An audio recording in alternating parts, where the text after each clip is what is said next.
Shalom saudara-saudara yang dikasihi oleh Tuhan. Bagaimana kita menghadapi kenyamanan di dalam kehidupan kita dan bagaimana kita menghadapi kesulitan dan penderitaan dalam kehidupan kita, itu sangat menentukan akan keberhasilan kehidupan kita itu sendiri. Salam jumpa dalam program Tuhan adalah Gembalaku. Saudara, hari ini kita memulai perjalanan iman kita bersama dengan surat Yakobus. Saudara, surat Yakobus itu ditulis oleh Yakobus yang adalah saudara kandung dari Yesus Kristus. Pribadi yang memiliki nama Yakobus itu ada dua orang yang memiliki otoritas untuk menulis surat Yakobus ini. Yang pertama itu adalah Yakobus anak Zebedeus. Tapi saudara-saudara, Yakobus anak Zebedeus ini, ia sudah menjadi martir di awal gereja di tahun 44 Masehi. Orang kedua itu adalah Yakobus saudara kandung Yesus Kristus yang di dalam Kisah Para Rasul disebut sebagai soko guru daripada jemaat. Dan ia berada di kota Yerusalem. Saudara, indikasi bahwa surat ini ditulis oleh Yakobus saudara kandung Yesus adalah bagaimana dia memperkenalkan dirinya di awal suratnya dengan sangat sederhana saja, tanpa memberikan embel-embel bahwa dia adalah saudara kandung Tuhan Yesus. Disitulah saudara-saudara memberitahukan kepada kita yang menulis surat ini adalah Yakobus yang sudah sangat dikenal oleh jemaat Tuhan karena dia adalah seorang soko guru. Namun saudara-saudara, kita juga mendapatkan kesaksian-kesaksian yang di luar daripada surat Yakobus ini. Misalnya terdapat di dalam surat pertama Clement yang ditulis tahun 96 Masehi dan juga dari surat The Shepherd of Hermas tahun 140 Masehi yang mengutip kalimat-kalimat dari surat Yakobus. Bapak Gereja Origen yang meninggal tahun 254 Masehi juga mengutip surat Yakobus dalam tafsiran surat Romanya. Bahkan saudara-saudara, Origen itu menuliskan bahwa Yakobus ini adalah saudara kandung dari Tuhan. Dan ia menulis kepada kedua belas suku di perantauan, yaitu orang Kristen Yahudi yang tinggal di luar Israel.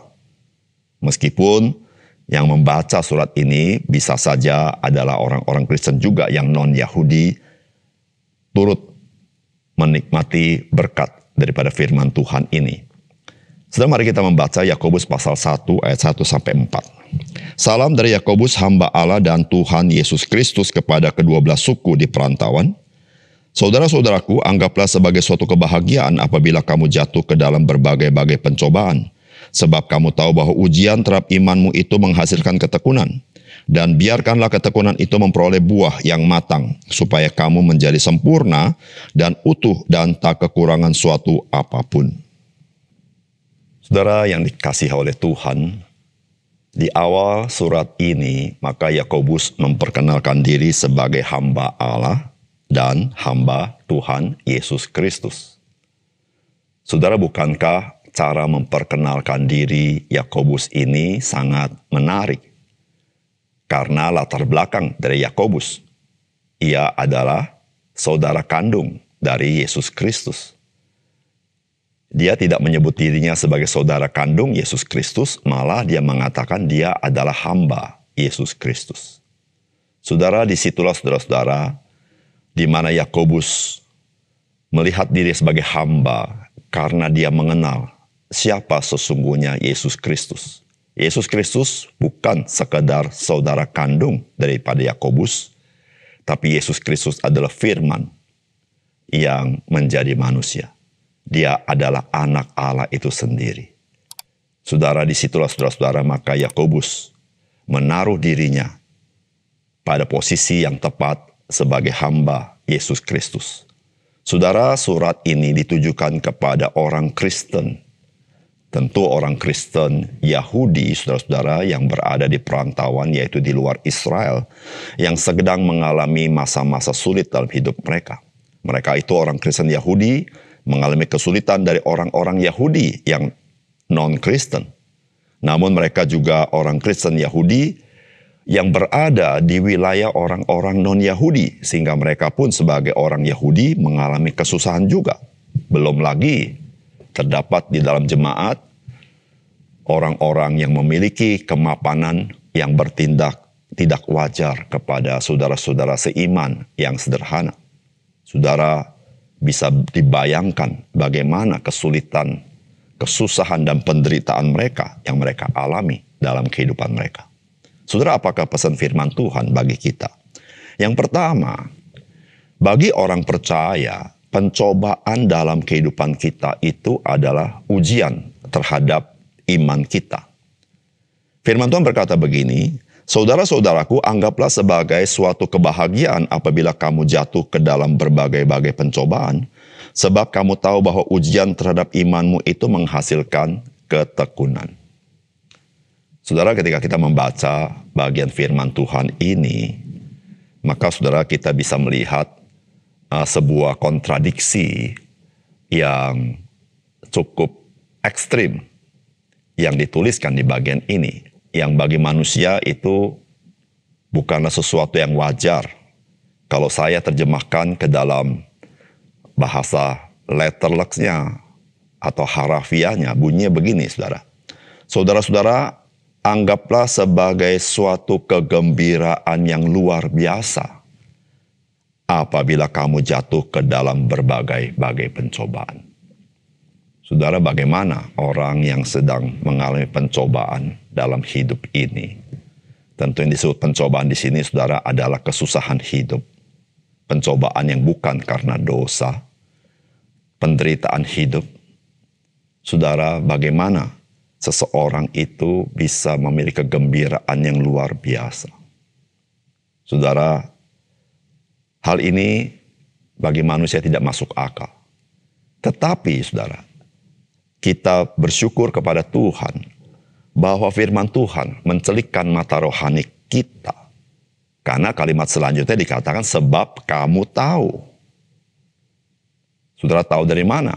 Yaitu dari firman Tuhan bagi kita. Bahwa ujian terhadap imanmu itu menghasilkan ketekunan.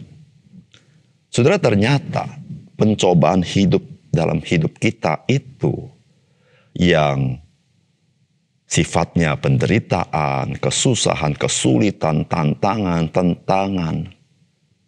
Saudara, itu adalah bagian daripada ujian kepada iman kita. Saudara, kita mengerti arti ujian. Saudara, ujian itu artinya kita ini adalah orang-orang yang dianggap mampu, dianggap dapat dipercaya oleh Tuhan, dianggap cukup untuk bisa melewati itu. Dipercaya oleh Tuhan. Itulah ujian. Bukankah ketika kita sekolah, pada akhir daripada masa studi kita, kita menghadapi ujian. Saudara, apa artinya? Artinya, sekolah menganggap kita cukup. Sekolah menganggap kita mampu. Sehingga diuji. Nah, saudara, ujian itu, saudara-saudara, tidak ada sedikit pun yang sifatnya negatif, tetapi sifatnya positif. Karena sifatnya adalah untuk meningkatkan iman kita, naik kelas iman kita. Saudara, di sinilah saudara-saudara, ketika kita menghadapi pencobaan dalam hidup kita, saudara, kita orang beriman. Saudara, pergunakanlah iman kita itu. Sebab jikalau pencobaan itu kita tidak hadapi dengan iman kita, saudara, pencobaan itu kita bisa rasakan sebagai sesuatu yang buruk, negatif, menghancurkan, merugikan kita. Namun saudara, ketika kita menghadapi dengan iman, pencobaan itu menjadi sesuatu yang konstruktif, positif, dan bisa membuat kita bergembira karena kita akan naik kelas di dalam iman kita. Yang kedua, saudara, bagi orang percaya, pencobaan itu adalah untuk membentuk kita menjadi dewasa di dalam Kristus. Saudara, firman Tuhan berkata begini, sebab kamu tahu bahwa ujian terhadap imanmu itu menghasilkan ketekunan, dan biarkanlah ketekunan itu memperoleh buah yang matang, supaya kamu menjadi sempurna dan utuh dan tak kekurangan suatu apapun.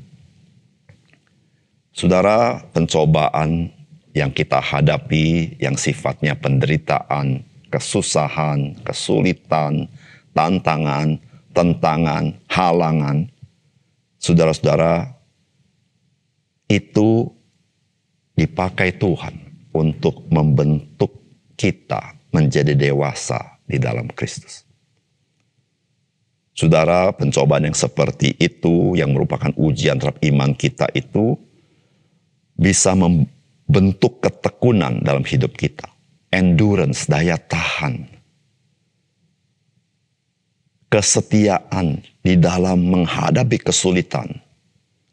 Saudara, ketika kita bertekun di dalamnya, saudara-saudara, saudara kita ini akan dibentuk oleh semuanya itu, sehingga kita ini menjadi dikatakan sempurna, utuh, tak kekurangan suatu apapun. Dalam bahasa mudahnya, saudara, dewasa. Dewasa di dalam Kristus, saudara. Saudara, jikalau kita ingin mendapatkan emas yang murni, saudara, maka emas itu tidak datang ujuk-ujuk menjadi emas murni. Tetapi dia melewati masa-masa penderitaan, kalau kita dapat katakan penderitaan.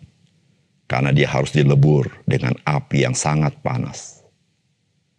Tapi saudara, yang disebut dengan emas murni, semakin dipanaskan, dia semakin murni. Yang disebut emas murni, diapain juga oleh seseorang, dipanaskan bagaimanapun, dia tetap murni. Saudara, itulah yang disebut dengan ujian. Saudara, ujian itu adalah seperti orang memurnikan emas. Saudara, ketika kita menghadapi pencobaan, maka Tuhan menggerakkan kita untuk kita bertekun.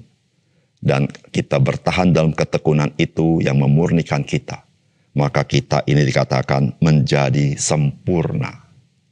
Saudara, oleh karena itu saudara, kesulitan hidup, kesusahan hidup, penderitaan hidup, tantangan-tantangan, hambatan, saudara, itu menguntungkan bagi hidup Kristen kita. Oleh karena itu, saudara, marilah kita menghadapi semua itu dengan kebahagiaan, dengan kegembiraan, karena Tuhan, Dia membentuk kita menjadi orang Kristen yang bisa dipakai bagi alat kemuliaan bagi nama Tuhan. Mari kita berdoa.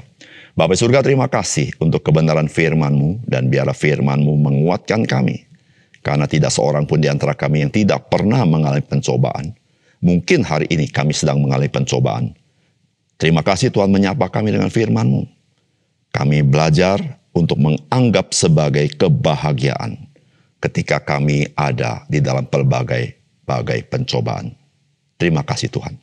Dalam nama Tuhan Yesus kami berdoa. Amin.